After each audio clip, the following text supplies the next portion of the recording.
Hello students.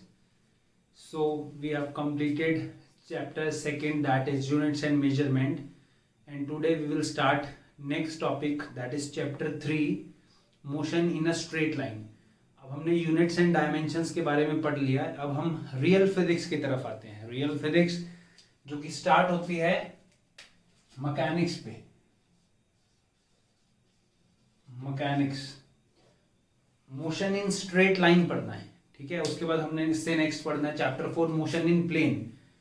Mechanic motion word मैं जब बोल रहा हूं उससे पहले मैं आपको कुछ सिंपल सी इंट्रोडक्शन बताता हूं. That is mechanics. मैकेनिक्स क्या है? बेसिकली फिजिक्स की वो स्टडी जो रेस्ट या मोशन की बात करती है, ठीक है ना. स्टडी ऑफ रेस्ट और मोशन, जो कि रेस्ट या मोशन की बात करती है. कोई ऑब्जेक्ट रुका हुआ है या कोई ऑब्जेक्ट मूव कर रहा है. क्लास 9th में आपने पढ़ा था ना फर्स्ट चैप्टर मोशन. वो बेसिकली क्या था? मैकेनिक्स था. मैकेनिक्स मतलब कुछ भी मैकेनिकल चीज, मतलब रेस्ट या मोशन की जब भी बात करती है फिजिक्स, तो that branch of physics is called mechanics, ठीक है. स्टडी ऑफ रेस्ट और मोशन. अब मैकेनिक्स में एक होता है statics, one is kinematics, one is dynamics. आज जो हम सब पढ़ेंगे बेसिकली सब इंट्रोडक्शन है, आपको सब पता है. हम उसका थोड़ा सा रिवीजन करेंगे एक तरह से, ठीक है ना, मोशन का. तो मैकेनिक्स में 3 पार्ट्स हैं, स्टैटिक्स, काइनेमेटिक्स और डायनामिक्स. स्टैटिक्स क्या होता है? स्टैटिक मतलब स्टैटिक्स जो स्टडी है वो क्या बताता है? कोई भी चीज स्टैटिक है मतलब रेस्ट पे है, ठीक है. So it is the study of, ऐसे लिख सकते हैं हम, study of object at rest. कोई भी बॉडी है, कोई भी ऑब्जेक्ट है, अगर वो रेस्ट पे है तो वहां जो हम स्टडी करते हैं दैट इज स्टैटिक्स, ठीक. Next is kinematics. काइनेमेटिक्स क्या है? Kinematics basically kinetics. काइनेटिक मतलब काइनेटिक एनर्जी पढ़ा ना आपने, काइनेटिक मतलब मोशन, ठीक. तो ये क्या है? Basically study of object in motion but cause of motion is not considered. Basically क्या है? फिजिक्स की वो स्टडी जो मोशन के बारे में पढ़ती है उसको हम बोलते हैं काइनेमेटिक्स, ठीक है. बट उसमें मोशन का कॉज क्या है, किस वजह से मोशन होता है, उसके बारे में बात नहीं करते. आपने पढ़ा था 9th क्लास में 2nd chapter force and laws of motion. So what is the cause of motion? कि कोई भी चीज मूव कर रहे हैं उसका कॉज क्या है? फोर्स है ना, ठीक. तो काइनेमेटिक्स में हम फोर्स की बात नहीं करते, कुछ जो कॉज है मोशन का उसकी बात नहीं करते, ठीक. वो बात करते हैं हम डायनेमिक्स में. डायनेमिक्स क्या है? Dynamics is basically study of object in motion and cause of motion is considered. Basically study of object, motion में किसी भी बॉडी अगर वो मोशन में मूव कर रही है उसकी स्टडी करते हैं हम, और उसका कॉज मतलब वो फोर्स के बारे में पढ़ते हैं, दैट इज डायनेमिक्स. क्लियर? तो अब जो हमने पढ़ना है चैप्टर 3 और chapter 4, motion in straight line, and chapter 4 is motion in plane, ठीक है ना.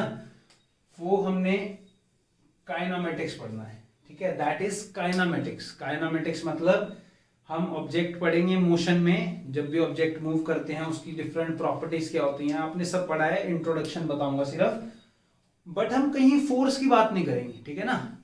4th चैप्टर में भी ऐसा होगा. 5th चैप्टर में जब हम जाएंगे तब हम डायनामिक्स स्टार्ट करेंगे, फोर्स की बात करेंगे, कॉज ऑफ मोशन की बात करेंगे. Okay, so these are the 3 things under mechanics, statics, kinematics and dynamics. And now we will study kinematics. हम काइनेमेटिक्स की बात करेंगे, ठीक है ना. काइनेमेटिक्स मतलब मोशन की बात करेंगे, कोई भी ऑब्जेक्ट मूव कर रहा है, बट कॉज की बात नहीं करेंगे, उसका कॉज क्या है मोशन का. तो सबसे पहले मैं बार बार बोल रहा हूं मोशन, तो 2 चीज की बात करते हैं, रेस्ट और मोशन. आप सबको पता है कोई भी ऑब्जेक्ट मैं बोलूंगा, कोई भी ऑब्जेक्ट रेस्ट पे कब है, मैं यहां स्टिल खड़ा हूं, ठीक है. मतलब क्या है, मेरी पोजीशन चेंज नहीं हो रही, मैं अपनी पोजीशन चेंज नहीं कर रहा, ठीक, तो मैं रेस्ट पे हूं। अगर मैं अपनी पोजीशन चेंज कर रहा हूं तो मैं मोशन में हूं, दो ही चीज है ना, आप सबको पता है रेस्ट और मोशन में क्या है, अगर मैं अपनी पोजीशन चेंज नहीं कर रहा तो मैं रेस्ट में हूं। अब इसमें थोड़ा सा चेंज है, मैं बोलूं रेस्ट है, if a body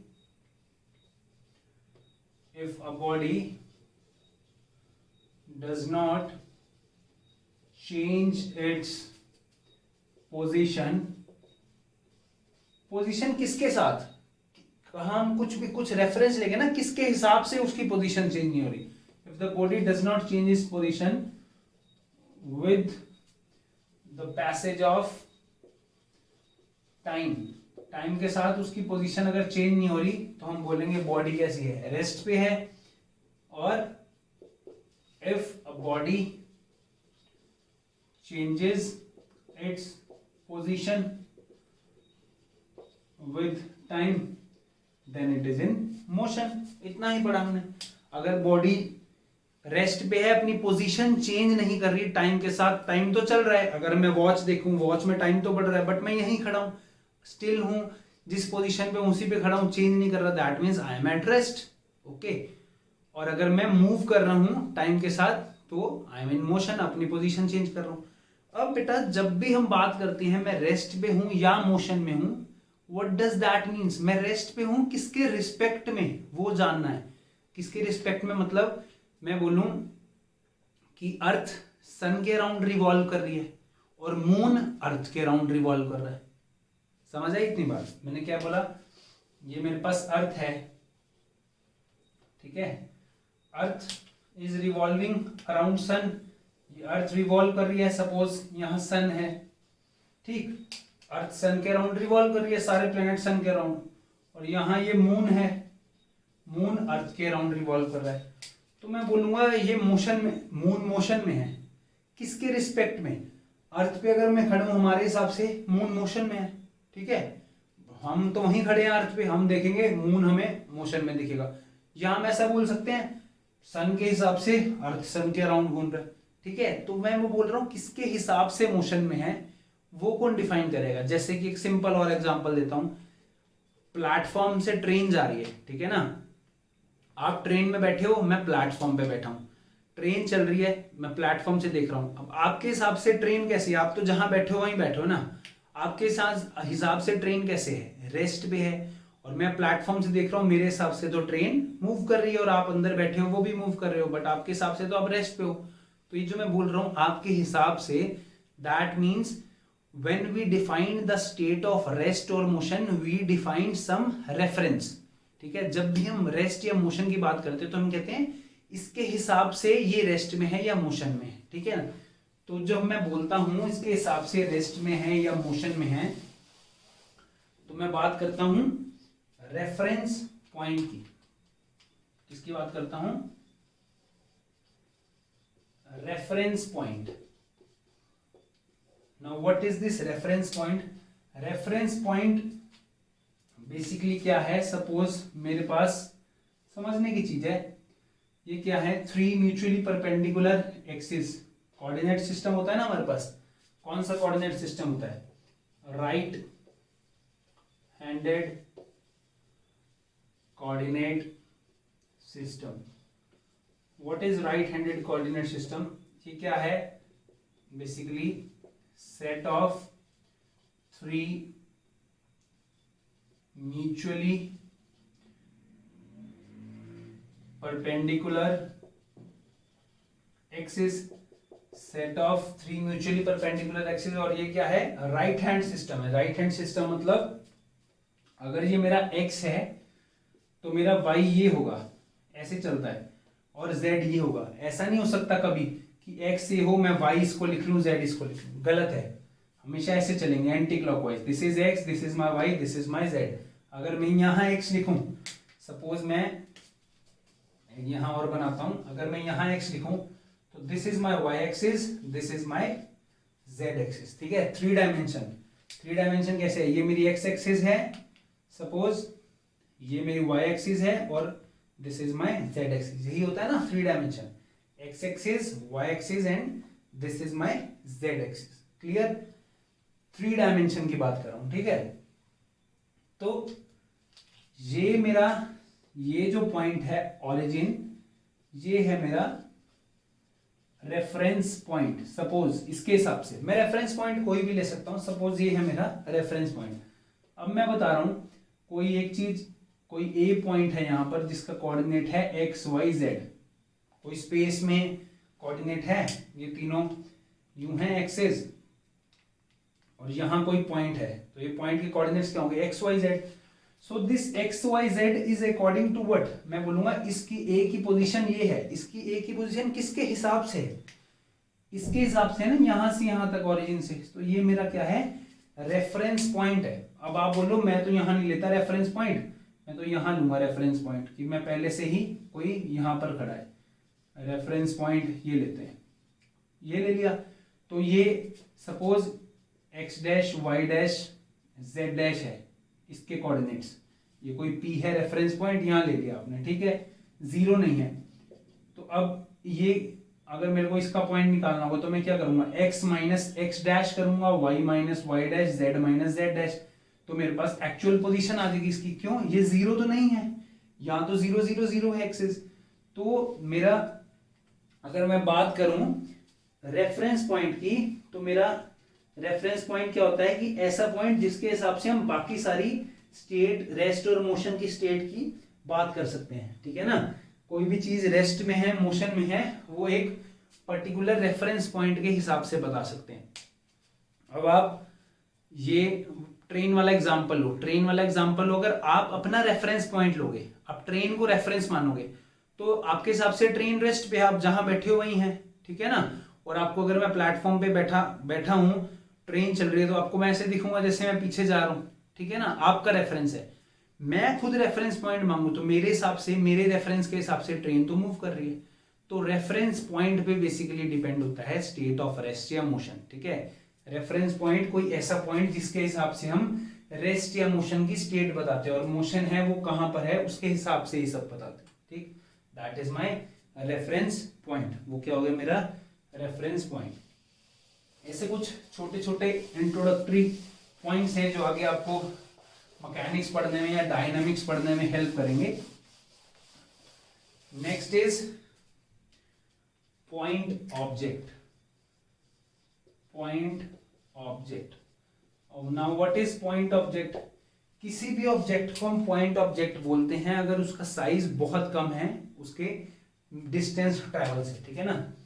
if the size of object is small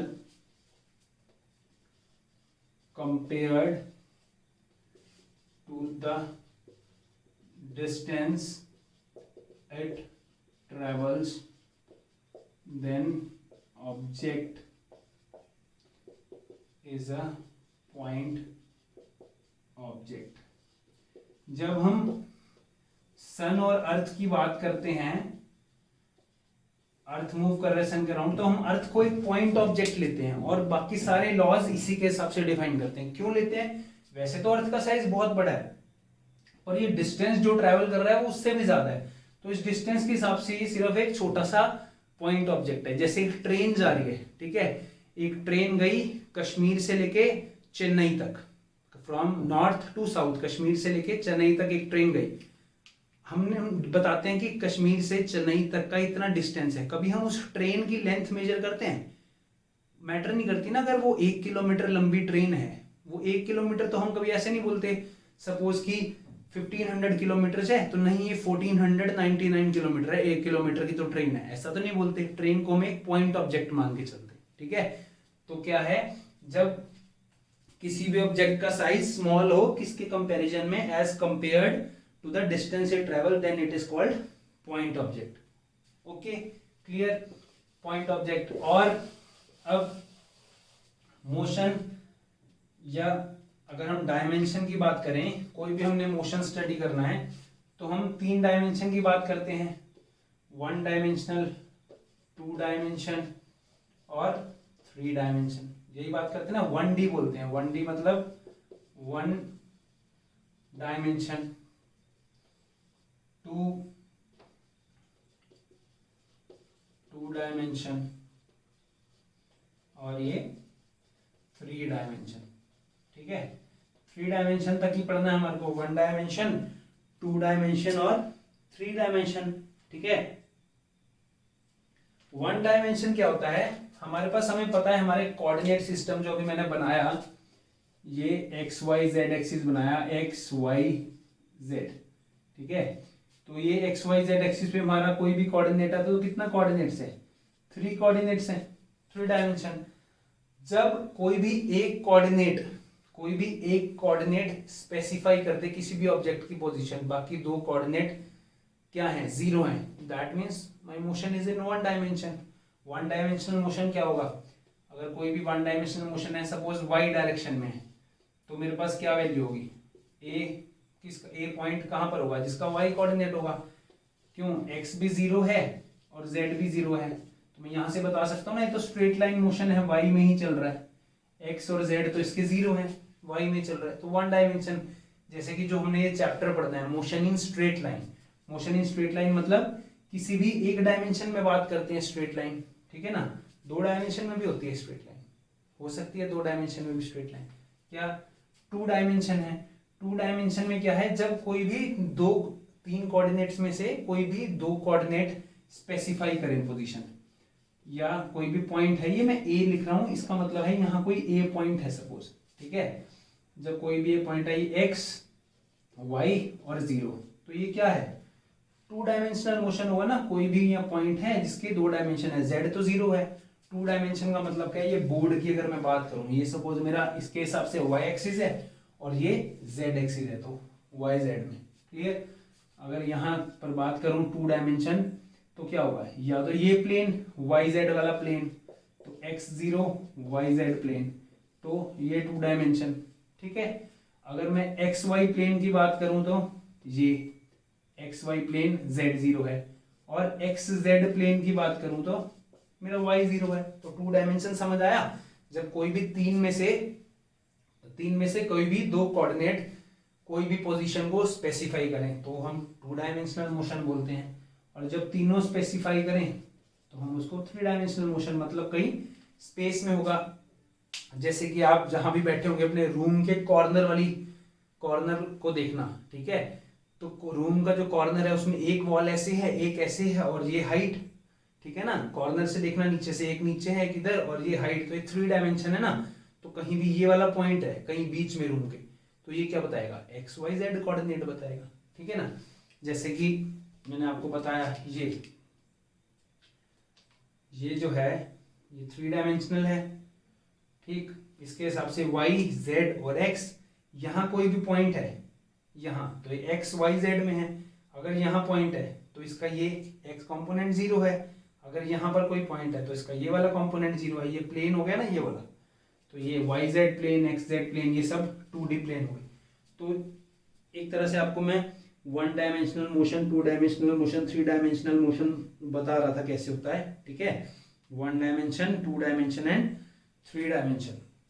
1 dimension single line में, 2 डायमेंशन जब मैं सपोज यहाँ से यहाँ मूव कर रहा हूँ तो मैं इस प्लेन में मूव कर रहा हूँ ना, 2 डायमेंशन, और जब मैं बाहर निकल आया यहाँ कहीं मूव कर रहा हूँ, मतलब 3rd एक्सिस पे भी दिखा रहा हूँ, that is 3 dimension.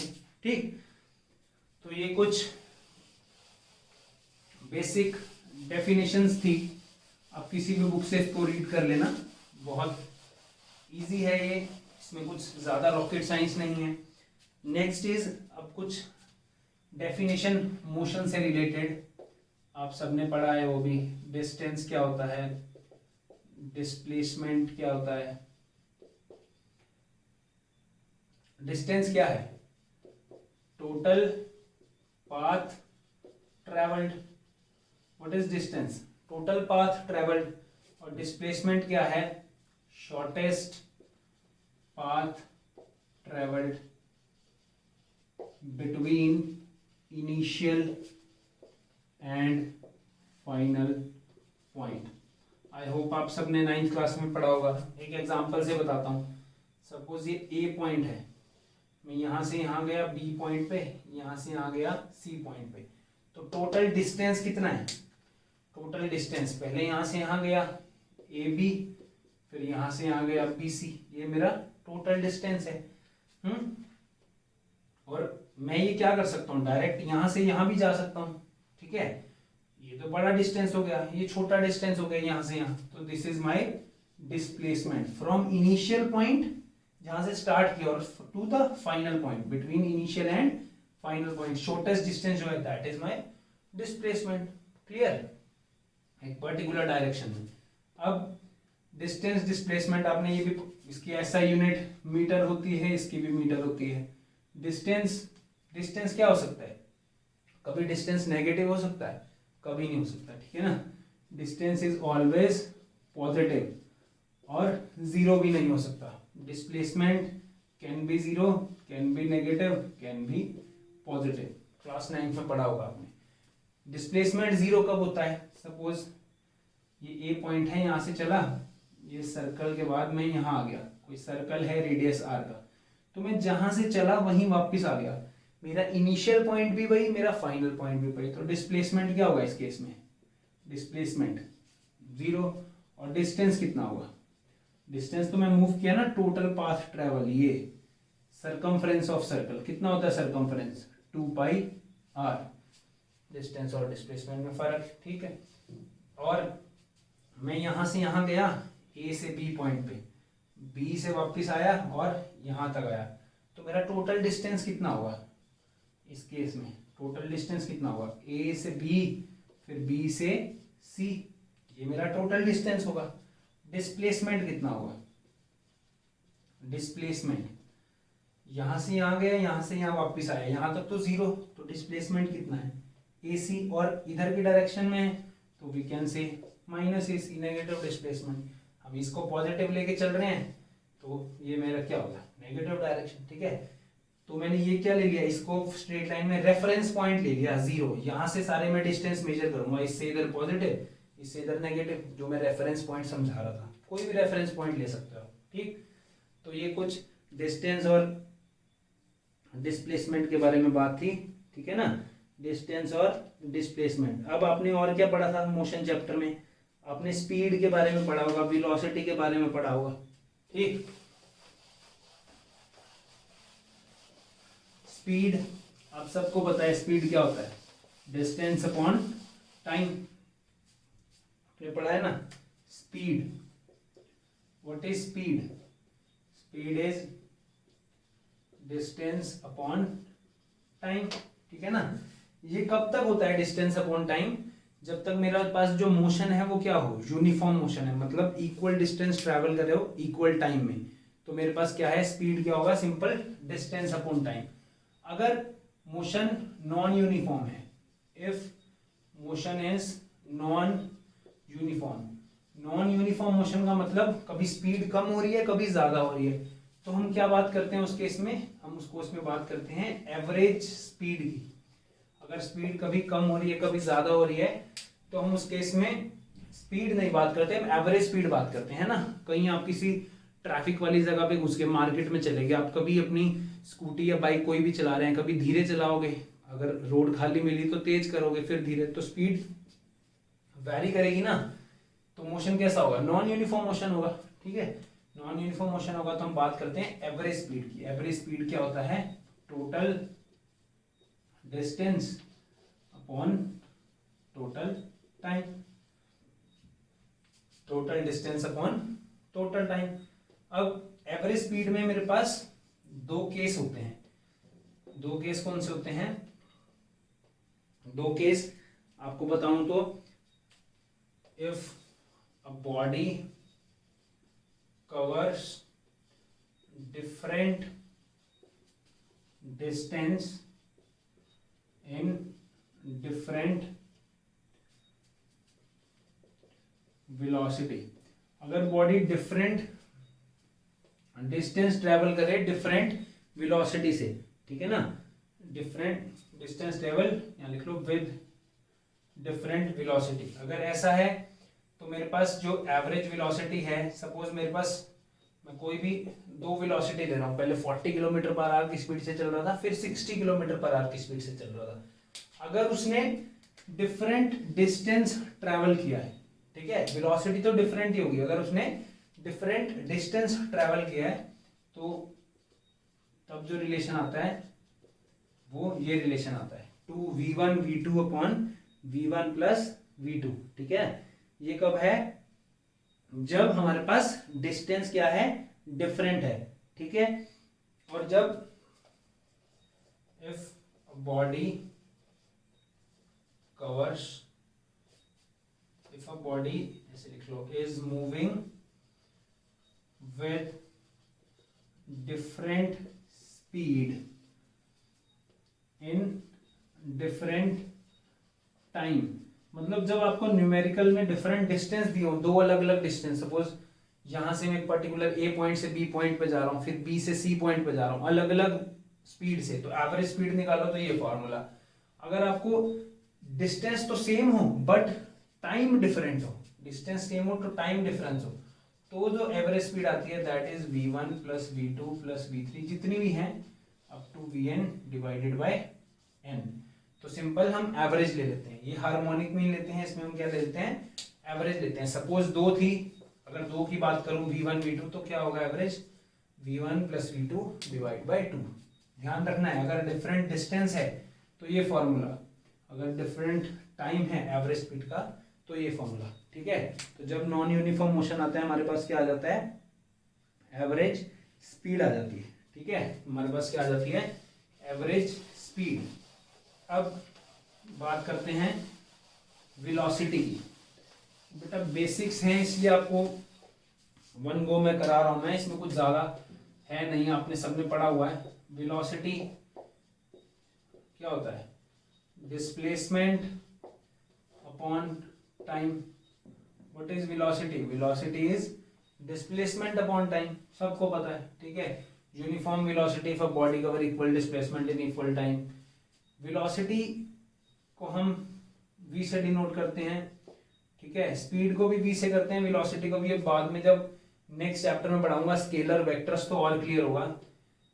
Displacement upon time, displacement मतलब final point minus initial point. Suppose एक पॉइंट है, ए पॉइंट से बी पॉइंट पे गया, ठीक है, इसका कोऑर्डिनेट था x1, इसका था x2, coordinate straight line, one line की बात करें तो कितना होगा, x2 minus x1 divided by t, that is my velocity, ठीक है, x2 minus x1 divided by t। Suppose अगर यहाँ टाइम भी बोलूं, यहाँ टाइम t1 था, यहाँ टाइम t2 था, तो यहाँ कितना हो जाएगा, this is my velocity, displacement upon time, ठीक।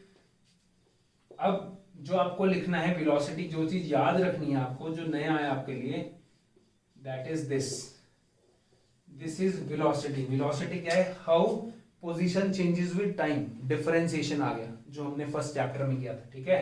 वेलोसिटी को क्या लिख सकते हैं हम, dx upon dt, d by dt of x, how this displacement is changing with time.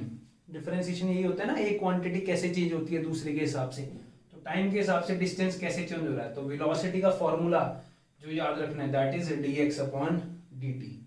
Clear, इसके ऊपर न्यूमेरिकल भी कराऊंगा। ये चीज जो आपको यहाँ नहीं याद रखनी है, v is dx by dt, ठीक है ना, v क्या है मेरे पास, dx by dt। Clear.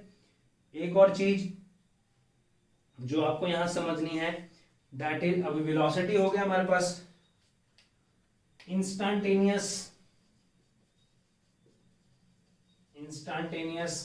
Velocity.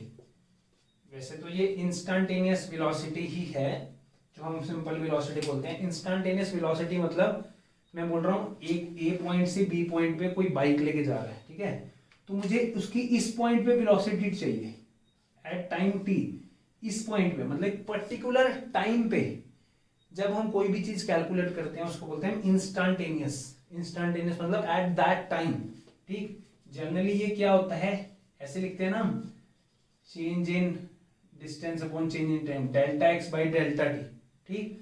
तो इंस्टेंटेनियस वेलोसिटी क्या होता है, जब टाइम बहुत स्मॉल हो जाए, टाइम बहुत स्मॉल हो जाए तो हम उसको लिखते हैं limit delta t tends to 0।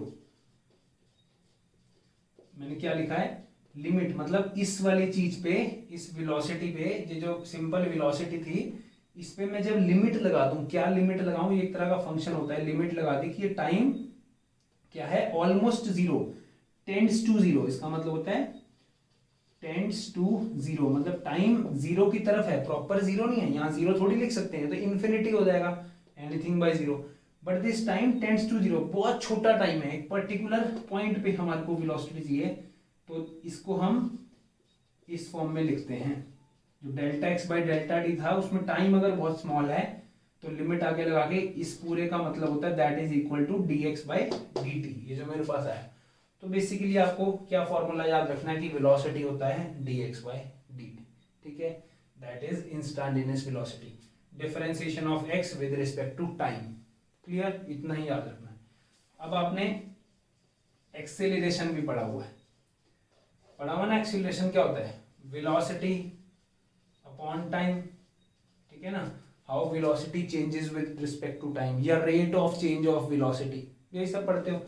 Velocity आपने ये पढ़ा, ये v अपॉन टी वेलोसिटी, अगर हम एक्सीलरेशन की बात करें, अब हम वो नहीं ले सकते ना, v बाई टी ऐसा नहीं ले सकते, कभी वेलोसिटी कम हो रही है कभी ज्यादा हो रही है, तो how this velocity changes with time dv by dt, इसलिए इंटीग्रेशन पढ़ाया था, अब आ गया ना, सॉरी डिफरेंशिएशन, इसलिए डिफरेंशिएशन पढ़ाया था, change in velocity with respect to time, how one quantity changes with respect to other, that this is acceleration dv by dt, ठीक है। और v क्या है,